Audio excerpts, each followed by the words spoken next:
who also happens to be our presenter today.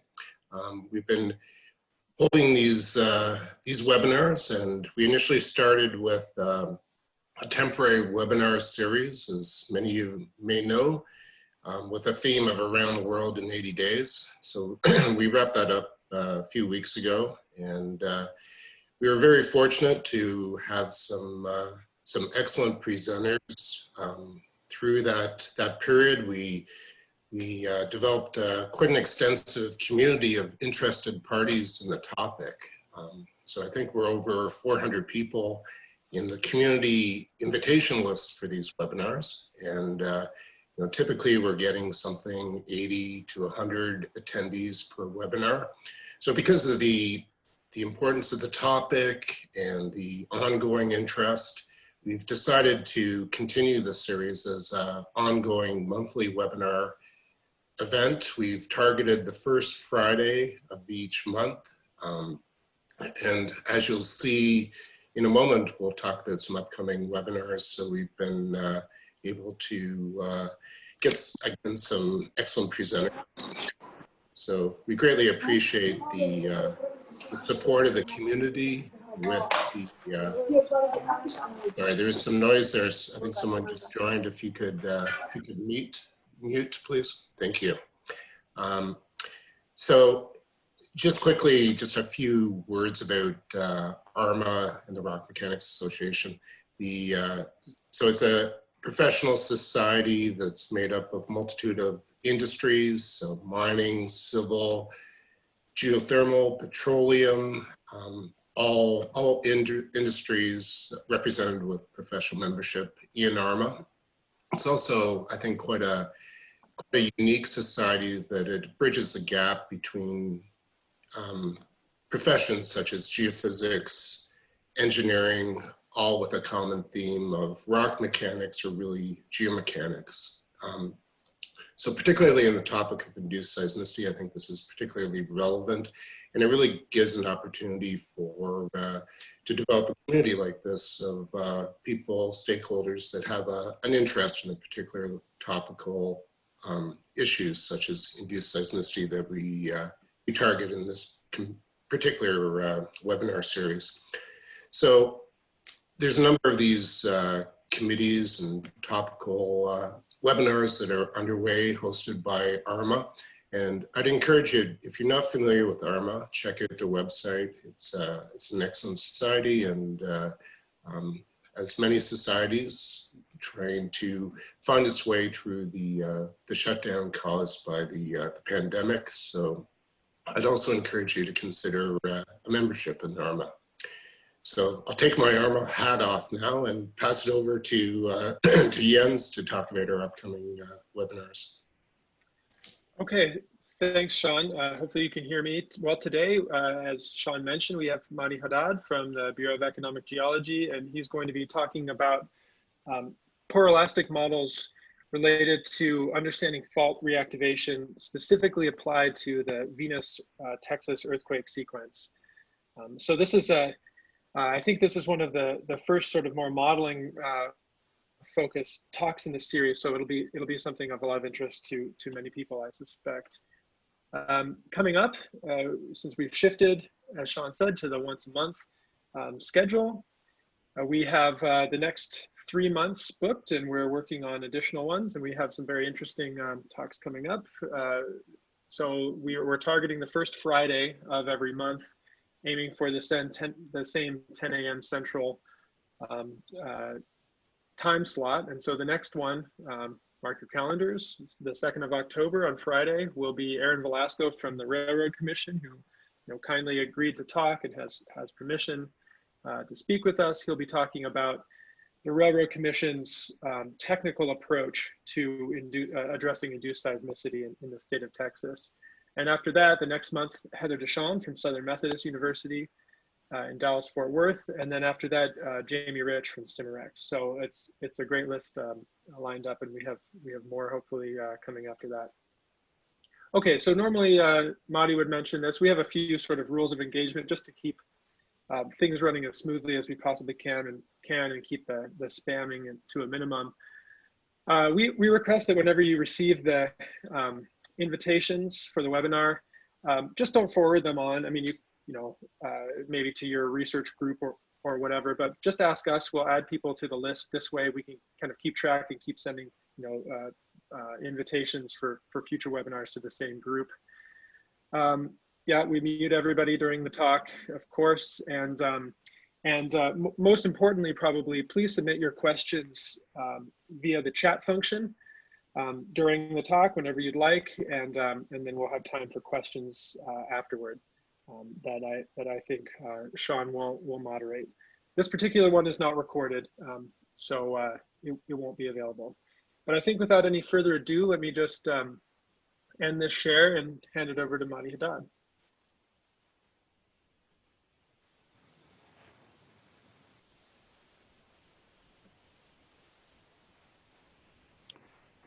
Good morning, good afternoon, and good evening, everybody. Thank you for joining to this Zoom meeting to listen to my presentation about the last pieces of research that I did as postdoc at the Bureau of Economic Geology. This presentation is in collaboration with Peter Eichebel at the Bureau of Economic Geology. It consists of two parts. Conceptual models to understand the fundamental physics behind combined injection and production in stacked reservoirs. And we used the experience that we gained during the first part on the second part, which is the application for Venus, Texas magnitude 4 earthquake sequence, which was recorded in 2015. So you may be familiar with various injection production systems. For example, at the Barnett Shale, we have Ellenburger at larger depths compared to Barnett. And we target Ellenburger for disposal of water that is produced from Barnett. In the other formation in West Texas, we have Wolfcamp at shallower depths compared to Delaware Mountain group. So it would be very important for these systems to understand the combined effect of injection and production stacked in different reservoirs on fault reactivation. So first of all, I would like to present the fundamental understanding of this part, and then we move to the field case.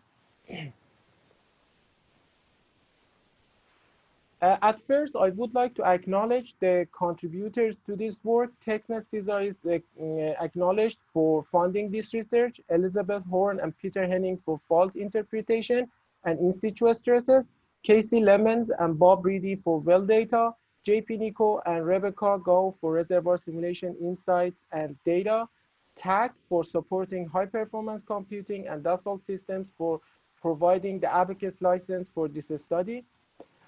In TxNet-CSAR consortium, we have two major parts in the research portfolio: integrated characterization, for example, for Fort Worth Basin so far, is made of several research efforts.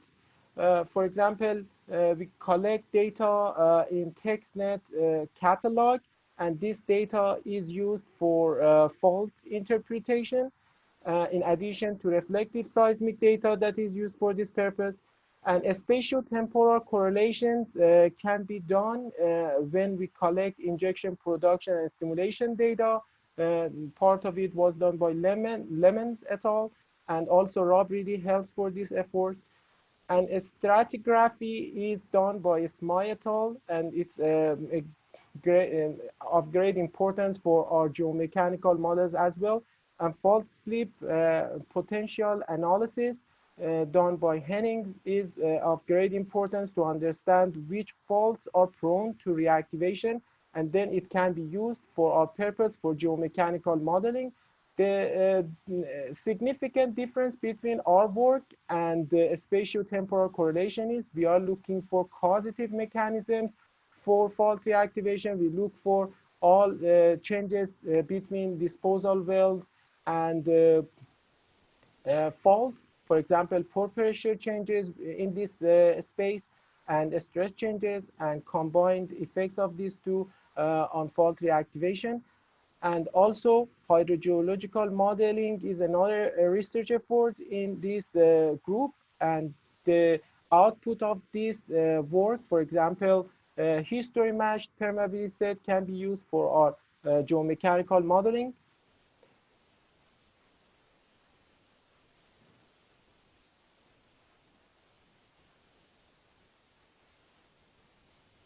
As I mentioned, understanding the combined effect of injection production is of great importance, and there is some lack of literature in this field. But the single effect of production induced earthquake or injection induced earthquake is better understood so far. For example, in Groningen gas field via production and Azle, Texas via injection. So the scientific question in this work is, does concurrent operation of production and injection always reduce fault reactivation potential compared to injection or production only? And the objectives are to investigate coupled injection production scenarios in 3D cases with emphasis on stress effects resulting from concurrent injection and production in different horizons and fully coupled pore pressure and stress. The method behind this work is consisting of 3 pillars. We have fluid flow, which is single phase flow based on Darcy's law. Flow through the Lagrangian mesh attached to matrix is what we simulate, and the Lagrangian mesh helps to model the deflection of the formation as a result of pore pressure change, which results in stress changes and the deflection. So we see just the Lagrangian deflection of the formation in the software program that we use. We have a strain-dependent porosity and permeability modeled in this work as well. The consolidation quasi-static analysis is conducted in this work for stress equilibrium. And so basically the fully coupled pore pressure stress analysis is fed into a fault reactivation module to obtain Coulomb failure stress, which is expressed as shear stress minus frictional strength. And in frictional strength, we have Terzaghi effective stress. And Poroelastic effect is considered via change in shear stress and total normal stress on the fault plane. And because we are dealing with various fault systems in this work, for example, a barrier fault in the first part of this work, we are calculating maximum CFS through the fault thickness, which governs the fault reactivation at that specific depth. So at different sides of a fault, we may have different values of CFS. So we find the maximum value at each depth to evaluate fault reactivation and at a specific depth. And viability of this work is up to fault failure initiation. We are not interested in inducing any injection-induced fractures and see the effect of that for the first part. But for the second part, we see the effect of that as well. So the conceptual case is based on a layer cake model, which extends to the surface. As you see here, we have overburden layer, target layers in the middle in dark area, and underlying layer, which is the lower basement.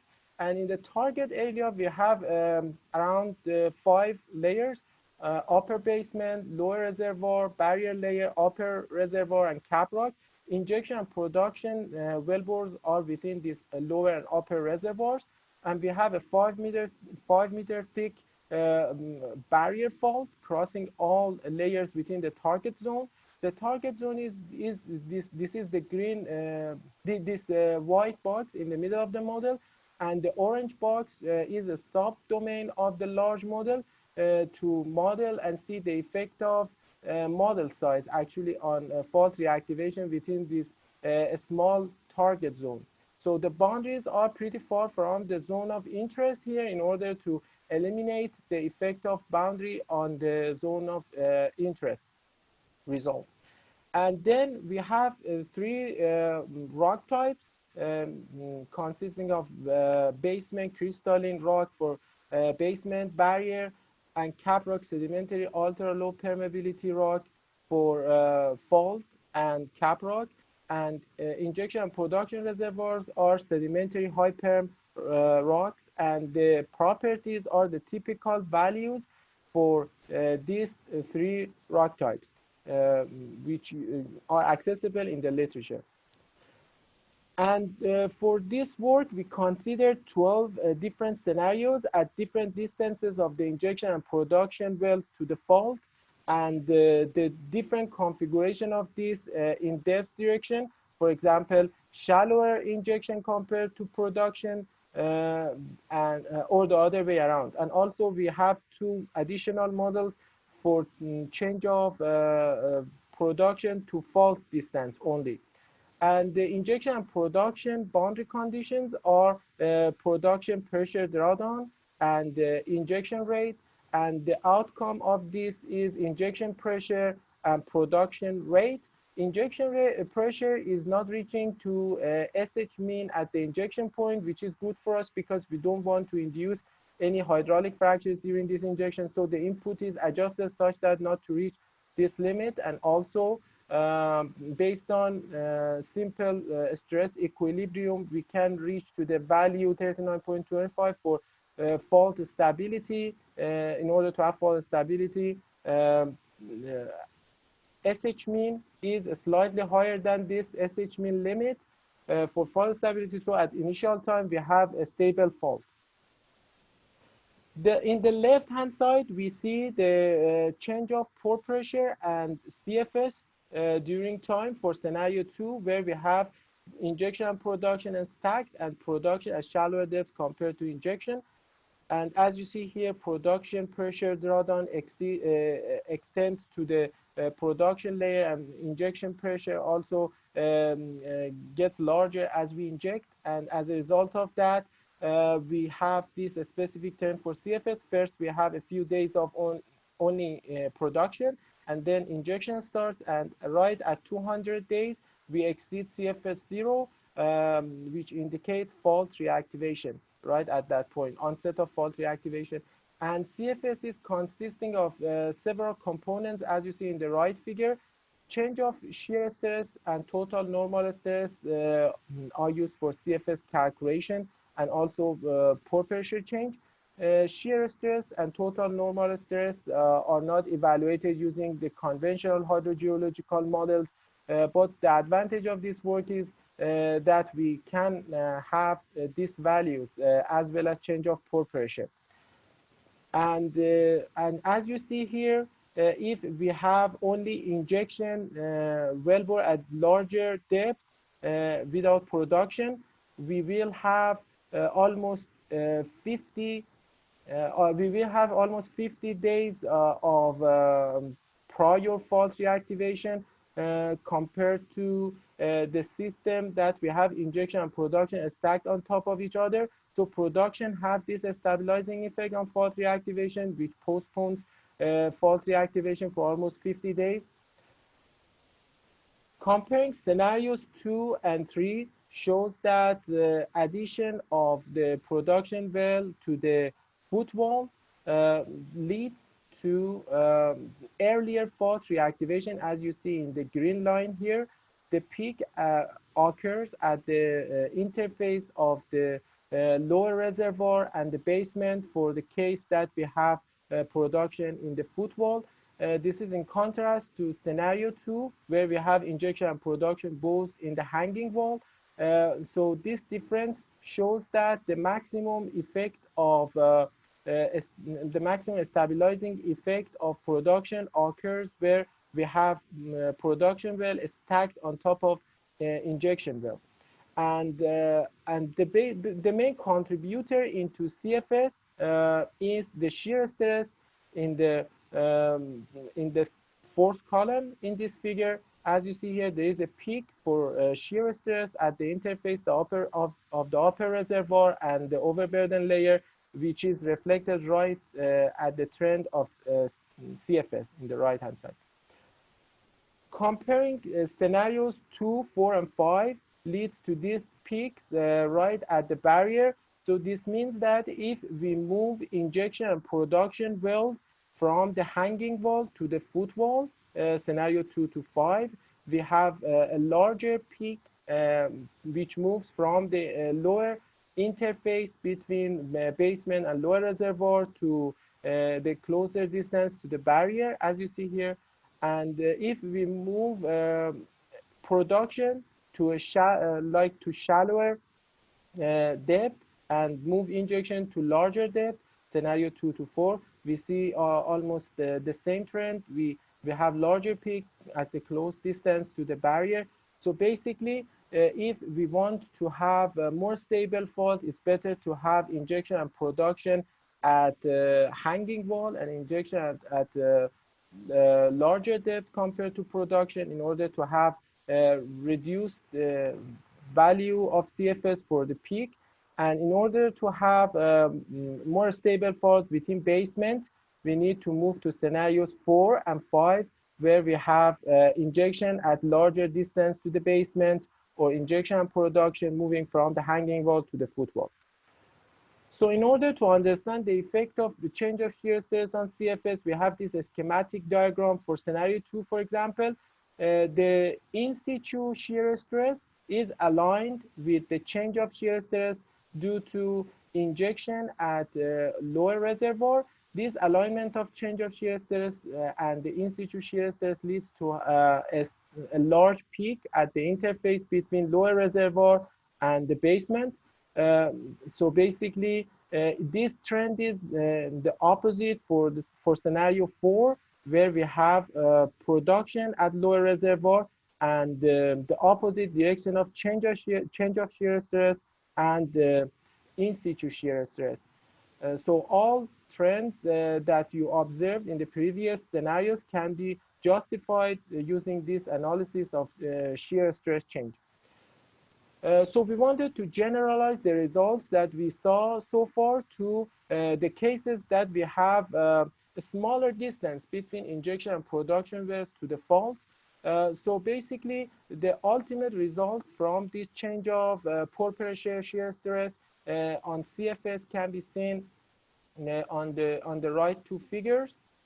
So moving from scenarios 2 and 3, as you see here, 2 and 3, to scenarios 7 and 8, we see that the maximum value of CFS moves from the interface of the injection layer and basement to production layer and overburden layer. So this shows that scenario 7 and 8 lead to production-induced fault reactivation, in contrast to scenarios 2 and 3, where we have injection-induced fault reactivation.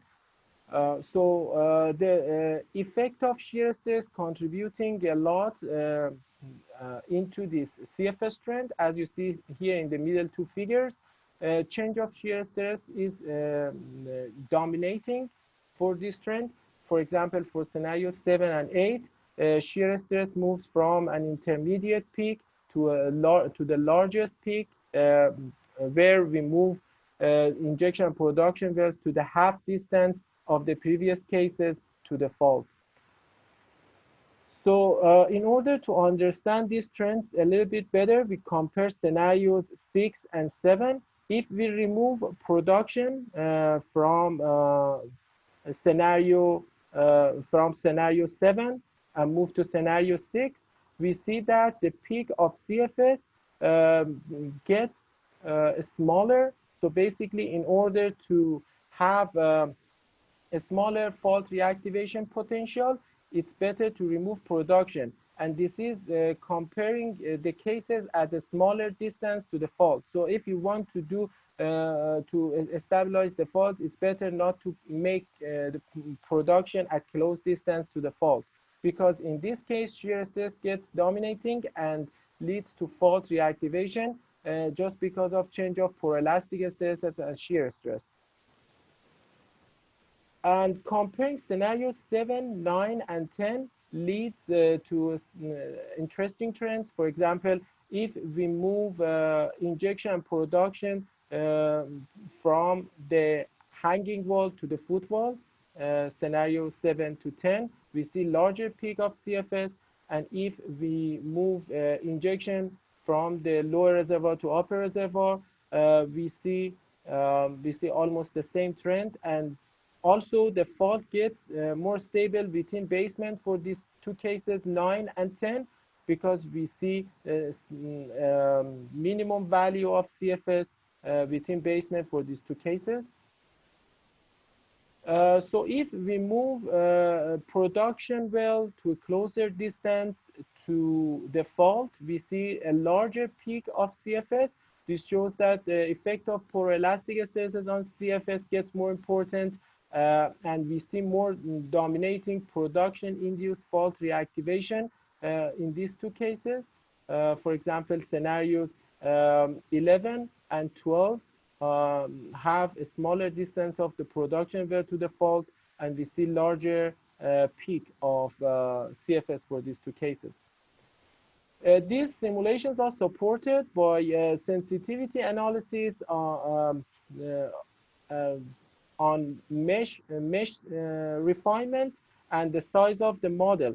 So we have large gradient of pore pressure and stresses right at the layers that we have lower permeability, for example, overburden, barrier layer, and basement. So we try to make different levels of refinement in order to capture large pore pressure gradients and shear stress in those layers. And we see the effect of these changes in the following results. The double red line shows the result for large model and maximum refinement. If we have a smaller model, a subset of the large model simulated, and different levels of refinement, we see the shift of CFS to larger values or overestimation of CFS. So all the results that you saw so far are based on this large model and maximum refinement in order not to overestimate CFS. And also the effect of model size is shown in the right figure for the change of pore pressure. If we consider large model, we can obtain 767 kilopascal larger pore pressure buildup over the fault compared to a small model. This shows the effect of reaching to a steady state solution for small model versus transient solution for the large model. So from the first part, we conclude that CFS is highly dependent on the wellbore to fault distance, which governs the controlling mechanism for fault reactivation to be injection-induced or production-induced. Compared to the injection-only scenario, concurrent production and injection does not necessarily lower the fault reactivation potential in the injection reservoir, and this highly depends on wellbore to fault distance. So in order to generalize these results, we defined the distance to thickness ratio. For this ratio greater than 10, the direct pore pressure effect of injection provides the dominant control on CFS and thus on fault reactivation. For the ratio of distance to thickness lower than 4, the poroelastic shear stress changes due to production. The poroelastic shear stress changes due to production dominate over the direct pore pressure effect. And for large distance to thickness ratio, the effect of production in reducing CFS is maximized if one wellbore is placed on top of the other. For distance to thickness ratio smaller than 4, injection only leads to a more stable fault compared to a stacked injection and production. As you saw in one case, removing production well can reduce the fault reactivation potential at close distance. And a proper assessment of the contribution of poroelastic stress changes on fault stability in concurrent injection and production scenarios requires site-specific fully coupled poroelastic simulations, especially at the small wellbore to fault distances, as I show in the following slides. So in the Barnett Shale, we have Ellenburger underlying that for the disposal of the water that is produced from Barnett. Ellenburger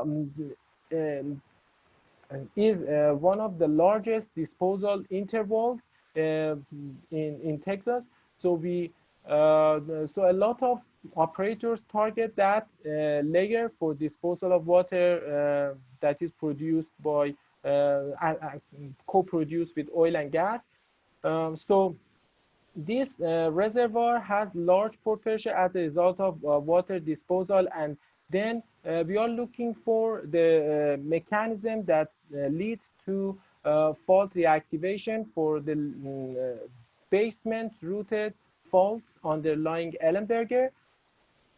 So the scientific questions in this work are that what are the relative contributions of wastewater disposal and hydrocarbon production to basement fault reactivation at Venus? Is basement fault reactivation consistent with reported values of in situ stress azimuth and fault orientation and Bailey friction coefficient of 0.6? How sensitive are model outcomes to the number of disposal wells included in the model, fractures and fault permeability?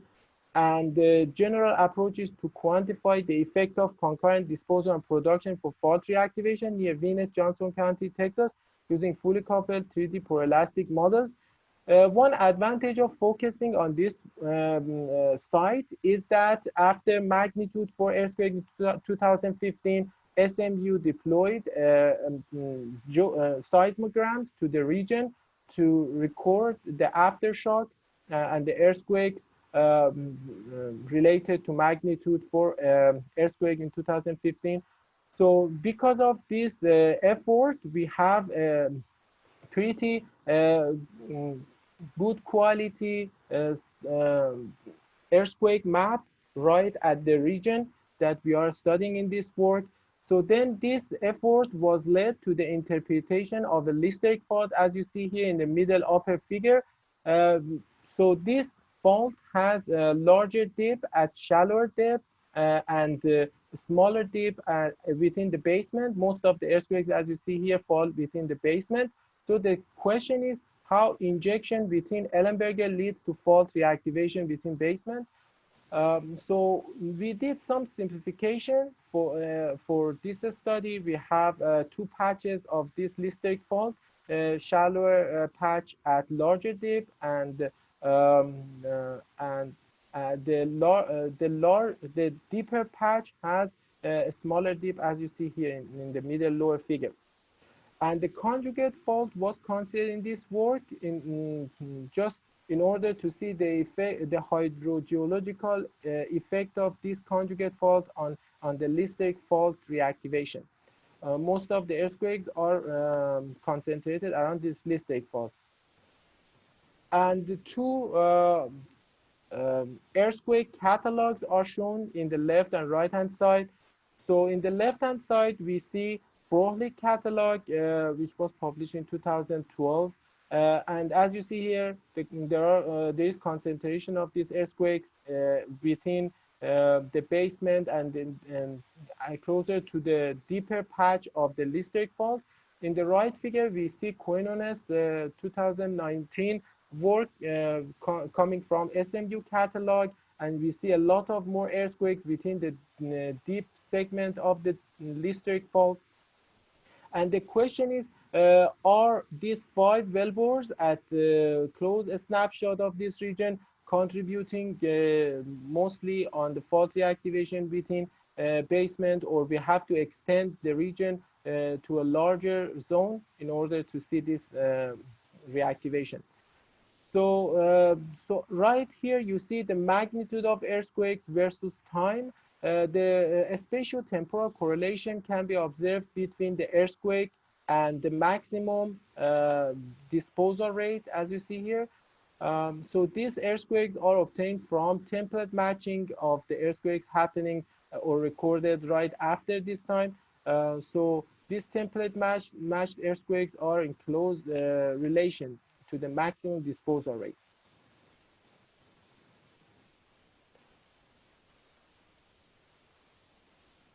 So I have shown the stratigraphy of this zone in this slide in the left-hand side. Just a moment. So the Ellenburger is consisting of 8 layers, Ellenburger A to G.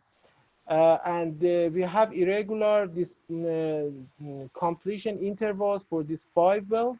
In addition to these 5 wells, we have almost 30 wells in the buffer zone around the zone of interest in order to see the effect of them on fault reactivation within the zone of interest. We have lithostic fault and conjugate fault in the upper right figure, and we have a zone of interest surrounded by the buffer zone. The entire model size is 110 kilometers by 56 kilometers by 7.6 kilometers. The model extends to the surface. and the faults are within the zone of interest. And we consider only the producing wells at the closest distance to the zone of interest, right on top of this zone in the middle. So because of the complexity of modeling the producing wells, we had to develop some technique in order to simplify these producing wells geometrically. As you see here, within the zone of interest, we have around 132 producing wells. We group these wells to three different groups of producing wells and did some statistical analysis to obtain the average value of stages per well and stage spacing. And based on this statistical analysis, we made the model consisting of three groups of wells. And within each group, we have 8 SRVs. Each SRV is representing one stage. And the spacing of the SRV comes from the stage spacing. So we didn't have a direct measurement of stresses within basements, so we had to develop some technique, some procedure to obtain the stresses within basement. So we started with vertical stress gradient coming from bulk density extracted from 2 well logs. We estimated pore pressure gradient coming from thickness weighted average of water density as a function of salinity, temperature, and pressure. And no data for in situ horizontal stresses within basement are available. So we assumed frictional equilibrium to obtain minimum horizontal stress as a function of vertical stress and pore pressure. And we assumed some friction coefficient for this equation to obtain the minimum horizontal stress. And fault friction coefficient was assumed initially equal to 0.6, but we lowered this value, as I explained in the following slide, and on the basis of observations of graphite schist in core by Owen Callahan, the other postdoc at the Bureau of Economic Geology. And SH max direction was obtained by drilling-induced tensile fractures published in the literature by Lundsny and Zobak. And we assume AP equal to 0.37, which comes from Quinones et al. 2018. So we consider two different friction coefficients of 0.35 and 0.6 in this work. The base cases are having 0.6 friction coefficient and favorable cases 0.35. And so basically this reduction of friction coefficient is consistent with what we observed in the field. So, so the change of pore pressure required for fault reactivation is a complex function of minimum horizontal stress and intermediate stress, and also the vertical stress. So we plotted this complex function for different values of friction coefficient, and we assume that this friction coefficient is controlling the in situ stresses. So reducing the friction coefficient from 0.6 to 0.35 leads to very small excess pore pressure within the basement of 0.3 megapascal. The same change of friction coefficient leads to a pretty large value of pore pressure required for fault reactivation within Ellenburger segment of the Lister fault. For the conjugate fault, we have almost the same value of 70 megapascal. So basically, with this change of friction coefficient, we can make fault reactivation within basement easier than fault reactivation within Ellenburger. So with this insight, we would like to see the effect of this friction coefficient on the simulation. So as you know, a geomechanical model has a lot of parameters involved. So we wanted to see the effect of these parameters by design of a parameter space. Favorable case is at some smaller basement fault dip, and favorable case a larger fault dip within basement, and SH max azimuth of north 28 degree east for base case versus north 38 degree east for favorable case. We change the number of wells, friction coefficient is changing, and the presence or absence of production wells is considered. And we have different values of production pressure drawdown and various permeability realizations within Ellenburger. And also we see the effect of fracture induced by injection from two wells in the zone of interest. So this is the table from the permutation of these parameters. I present 10 cases out of 13 cases in the following results.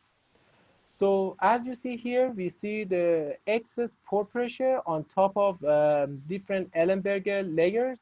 For the first thing to see that because of this barrier fault, which is the conjugate fault, we see jump of the excess pore pressure across this fault. And the other thing is, as you see here, this jump occurs also at different layers. In Ellenburger F top and Ellenburger Situ top, also we see this jump of pore pressure. This shows that the model is working. And also the other thing is the pore pressure contours get normal to the right boundary of the model. This is because we have extended this large model to the boundary of Fort Worth Basin. So there is no flow boundary on the right boundary, and it's natural to have pore pressure contours normal to this right boundary. So the first result here is showing the change of CFS versus depth. For the favorable cases, the colored plots show that the fault gets reactivated within basement and not within Ellenburger. This is in contrast to the case that we have larger value of CFS within Ellenburger for the base case. And also the blue line, as you see here, is for the case of favorable 35 wells, high friction coefficient of 0.6, which leads to Ellenburger fault reactivation and not within basement. So this figure shows that in order to have fault reactivation within basement, we need to have both reduced friction coefficient and adjustment of the SH max azimuth and deep basement fault depth. So from the comparison of the cases of base case and favorable case, we see that the base case through time leads to CFS less than 0, but in favorable case we can reach to CFS positive for some time interval, as you see here in the lower figure. Having 35 wells instead of 5 wells leads to a larger interval of positive CFS values. Using 35 wells, we can move CFS, we can exceed CFS 0 at May 2009. This is in contrast to May 2011 for the case that we have only 5 wells in the model. So the case with 35 wells can predict the prolific earthquakes in contrast to a case with 5 wells, which is incapable of doing this.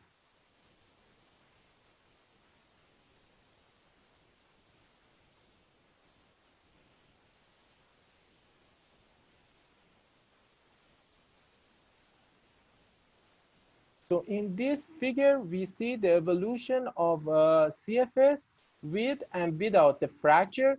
So we see the minimal effect of placing the fractures on CFS. As a result of this, the overall pore pressure increase within the Ellenburger has the dominating effect for leading to fault reactivation within basement.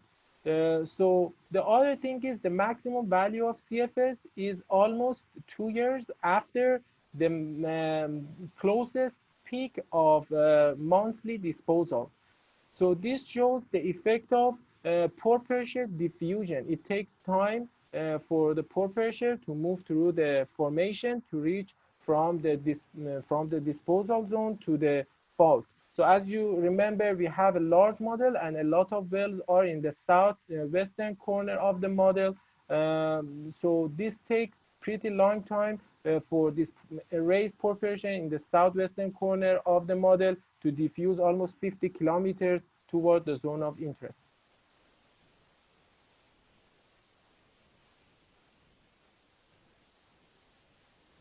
So in this figure, we see the effect of production wells. So the stabilizing effect of production is shown here. We see a large decline of CFS just because we added production wells to the case, and no production case is shown by a red dashed line. So the question is this stabilizing effect really consistent with the observation in the field? As you see here, CFS is not reaching to zero for the case that we have production. So we have several variables that we added to the model if we have this production wells. So we would like to understand the effect of those variables and see the effect of them on fault reactivation. So first of all, we look at the pore pressure contours on top of the Barnett. As you see here, there is some anomaly for the excess pore pressure where the conjugate fault is crossing Barnett. So this shows that there might be some fluid interaction of the Barnett through this conjugate fault with the underlying or overlying formation. So we take a closer look at this at the following slide, but meanwhile, it's better to take a look at the excess pore pressure on top of Ellenburger G. As you see here, there is a stabilizing effect of these production wells for the reduction of excess pore pressure right on top of Ellenburger G. This shows that production is remotely changing stresses over Ellenburger G to see this stabilizing effect. This excess pore pressure contours over Barnett is consistent with the excess pore pressure over the conjugate fault. The negative excess pore pressure is not limited within Barnett. As you see here, it extends down to Ellenburger and even within Basemen. So this is because the part of fluid within Ellenburger is withdrawn by production from Barnett through this conductive conjugate fault. So this shows that the conjugate fault doesn't have suitable properties in order to reach to consistent trends as we observe in the field for fault reactivation. So we did some changes for the Ellenburger permeability and also the fault permeability in order to shift a little bit closer to CFS0. As you see here, changing from Ka permeability to Kb permeability within Ellenburger, which is moving from history match permeability to channelized permeability or larger various permeability in Ellenburger E and G, we see a positive shift of CFS. And the other positive shift occurs when we move from Kb to Kc, where we have lower fault permeability in order to disrupt this hydraulic communication between Ellenburger and Barnett. Still, we see that we are not reaching to CFS0. The other thing to evaluate is the production pressure drawdown, which has a substantial effect on fluid withdrawal from Barnett. So for various production pressure drawdown, as you see here, we have overestimation of cumulative production. This cumulative production black line comes from IHS data for 132 producing wells in that zone of interest. And the best match of this trend comes when we have production pressure drawdown of 5.7 megapascal. At least for 2015 and later, we have a great match. And before this, we have some other simulations that I'm not presenting here that exactly follow this trend. And I'm going to present that in the future. But for now, it's enough to mention that after 2015, we will have a great match between this case of production pressure drawdown of 5.7 megapascal and the field data. And the result of that is pretty interesting for excess pore pressure. So if we reduce the production pressure drawdown to 5.7 megapascal, we see this green line just very close to no production case. If we have larger production pressure drawdown, as we expect, we have lower excess pore pressure. So in the CFS trends are very interesting as a result of this variation of production pressure drawdown. For the green line of 5.7 megapascal of delta P prod, we see that CFS is exceeding 0 at early 2011 up to May 2015. This positive value of CFS justifies to observe earthquakes up to May 2015. As you remember, we recorded earthquakes and the larger earthquake in May 2015 with magnitude 4. So this production case at 5.7 megapascal delta P prod is consistent with the observation of earthquake in May 2015. And the conclusion of the second part is listed here. Although no fault reactivation is predicted using best given estimates of in-situ stress and fault orientation and a standard friction coefficient of 0.6, basement fault reactivation is predicted for favorable stress and fault orientation and a fault friction coefficient in the basement of 0.35. Using the same model geometry, but the friction coefficient of 0.6 leads to fault reactivation within the Ellenburger, which is inconsistent with observed hypocenter depth. And reduction of the disposal wells from 35 to 5 wells lead to underestimation of CFS, especially during 2009 through 2011, and inability to predict the events in Frohley catalog. Production in the Barnett has a stabilizing effect on faults in the Ellenburger and to a lesser extent to the basement relative to models of disposal only. Accurate evaluation of basement hosted in induced seismicity requires history match production and a small fault permeability. Flow channeling within Ellenburger ENG favors fault reactivation within basement. Having said all this, the latest piece of work that I'm doing at the Bureau of Economic Geology, and I just finished, is hydraulic fracturing induced seismicity. There is a lot of concern building up recently for this problem in Texas and other regions. So I'm using the background that and the experience that I have in making Poroelastic models for hydraulic fracture growth. These are different pieces of work that I did during PhD prior to postdoc for this purpose. So I have applied the same techniques for evaluation of fault reactivation as a result of hydraulic fracture growth and a stress shadow effect and other issues around this topic. So having said this, thank you so much for your attention, and I really appreciate to receive your comments and questions to improve this work. Thank you so much.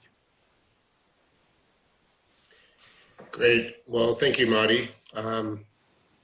We have a few minutes here for questions. I can maybe kick it off myself. So in your first part, when you're doing the sensitivity, I guess I didn't catch the position of the injection and producing wells relative to the strike of the fault. Mm-hmm. And, I was wondering if you could comment, is there any particular lateral configuration relative to the strike of the fault that would either enhance or unenhance or de-enhance, whatever the term might be? So yeah, actually that was one of our concerns to see that effect as well, because the tilting fault has different distances at different depth to the wellbore.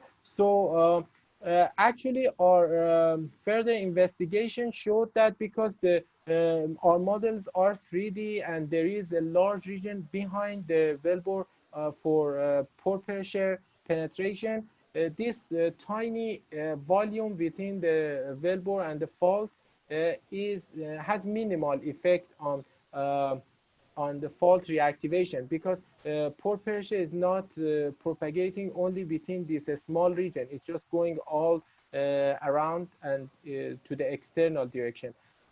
So basically, that effect may be minimal. For example, in scenario, as you see here, okay, let's go to For example, this case. This case may not, okay, show, just a moment. We had some results to show this trend.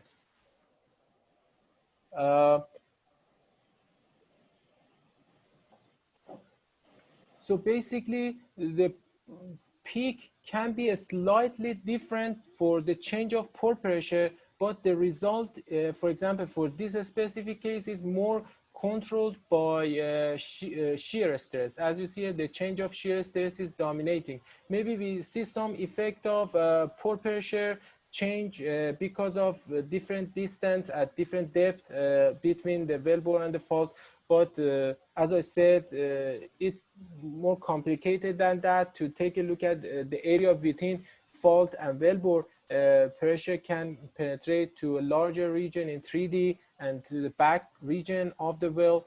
And in addition to that, we have the effect of shear stress. The change of shear stress is a lot more than pore pressure, specifically where we have a closer distance to the fault.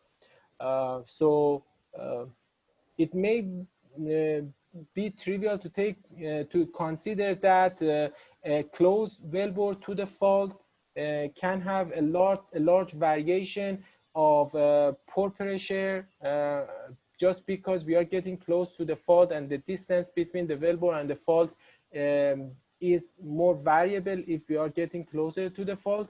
But if we take a look at a closer look at shear stress, the shear stress gets dominating as we get closer to the fault, and the effect of pore pressure is just minimal in that case, as we see here.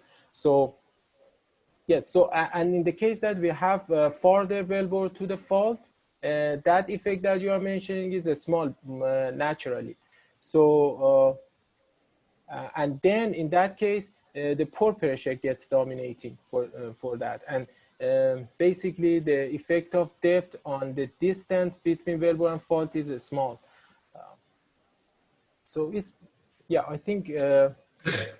Okay, thanks, Mahdi. There's a couple other questions on the chat window. So Sure. First one, Ali Reza Katibi was asking, I think based on the Azel case, what the fault interpretation, where does that come from?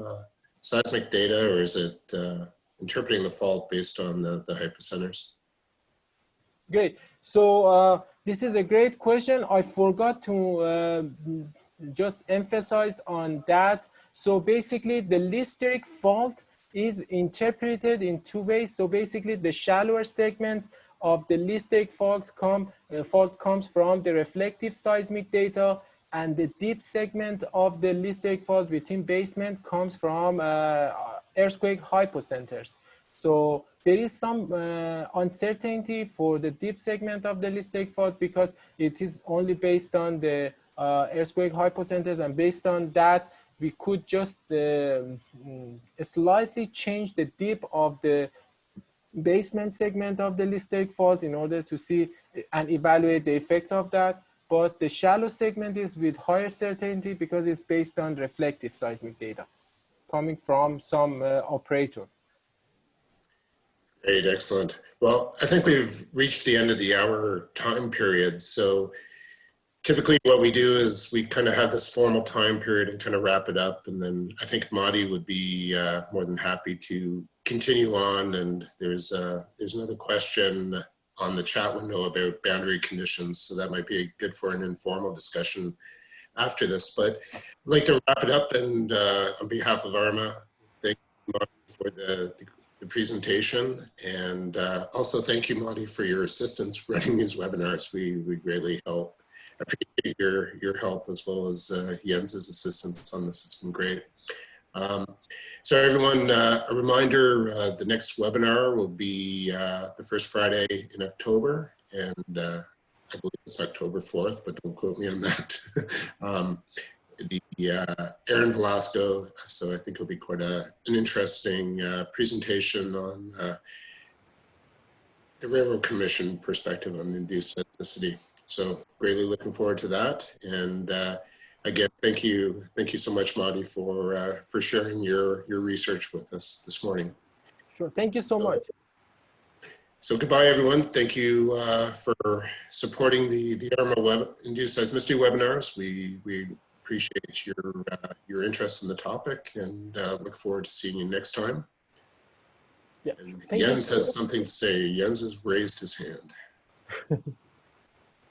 Probably to correct the date for parents. I'm just clapping.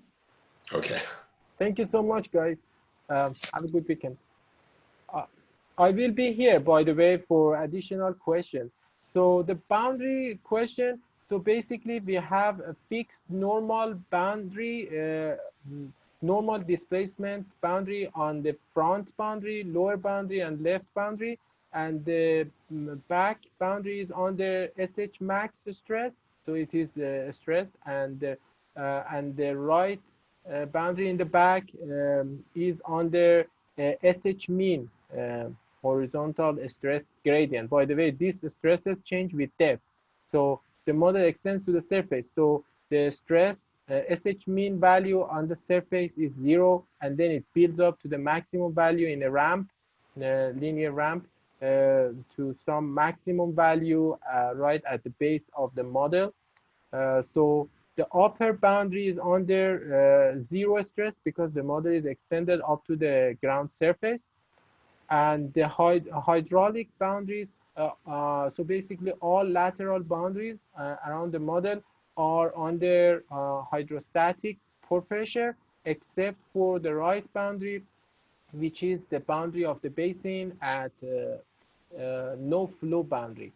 So basically it is, we don't specify any boundary condition hydraulically for that one, which gives us no flow boundary for that specific boundary. Did I answer your question? Someone asked about this.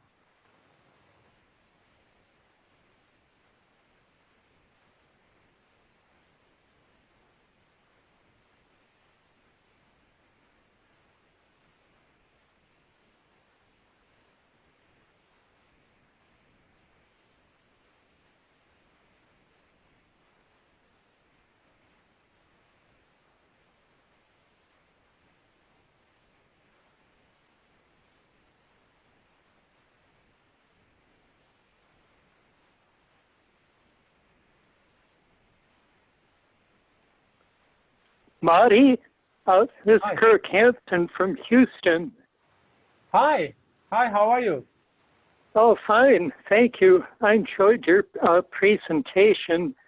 I did have one question on the boundary conditions. You mentioned the stress conditions, the lateral stress being 0 at the surface.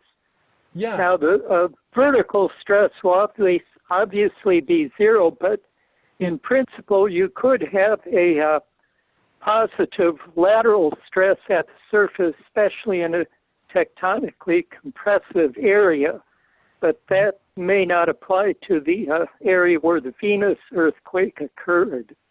Mm-hmm. Right. So, okay.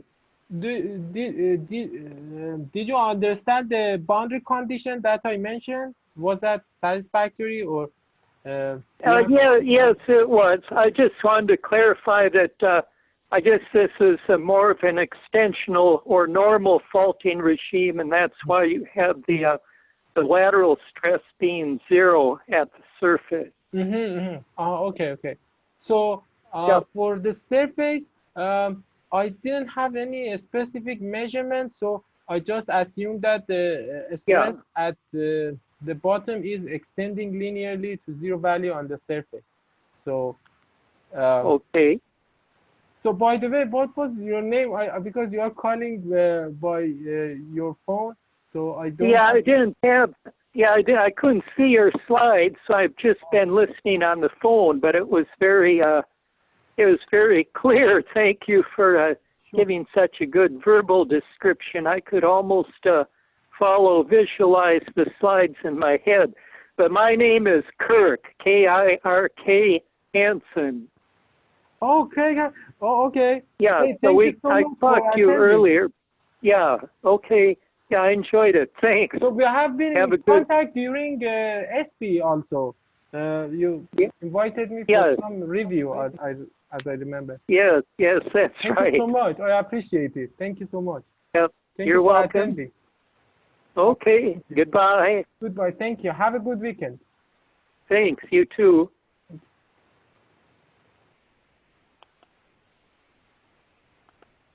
Okay, let's see the other question.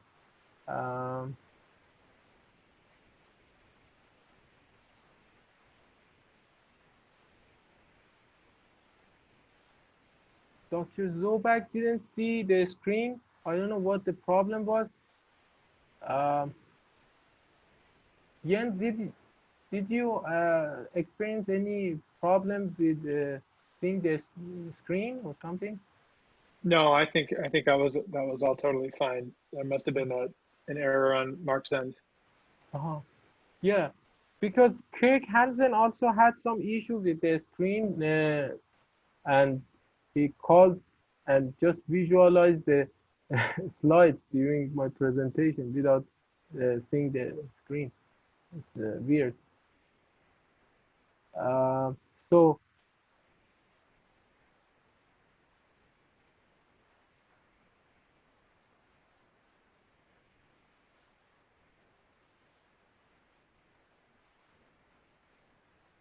I don't see the recording. So what can I felt like it would be better to record, so I started recording, but I don't see that if it completed or not. It says it's still recording right now, so you may just need to stop that. Oh, okay. Well, I don't see that on the screen. It says just stop sharing. Do you see a recording on your screen? Usually there is a red dot showing the screen. Oh, okay. Recording on this. Okay, yes, I see that right now. Okay, yeah. Okay, that sounds good. I think there is no more question as far as I see in this chat window. Okay, well, thanks, Mahdi. You're welcome. Thank you so much. How was that, Jens? I enjoyed it. The Venus cases are, obviously of a lot of interest to a lot of people in the Dallas-Fort Worth area, especially. So it's important stuff to understand. Mm-hmm. So regarding the presentation in AAPG, if you remember it, so I concluded that with the current configuration, we could not reach to fault reactivation. So we extended the parameter space to many cases in order to see the effect of, for example, change of SH max azimuth and basement segment dip, and also friction coefficient in order to reach to fault reactivation within basement. And apparently we can reach to that. Actually, we showed that slight change, like still like SH max azimuth is within the window that you mentioned in your paper. Actually, for the region, you have a pretty good publication that we could use and find the range of SH max azimuth. So the range of changes is still within the range that your publication mentions.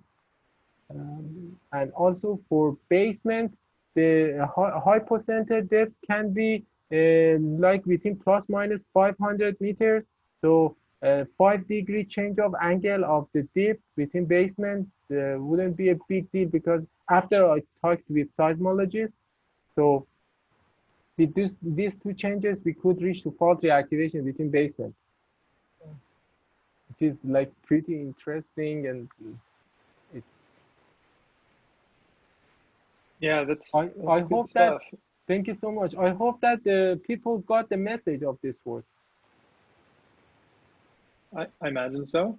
Well, I should go at this point, but yeah. Thanks again. Looks like we're basically through the questions. Yeah. There's a request for the recording to be sent, but I think that's the way we normally do it anyway, by sending it to the mailing list. So we should be good. Yeah. So, okay, great. Okay. So I think there is no more question. Yeah, great. Okay, I think I'd better stop sharing and recording at this moment. Okay. See ya.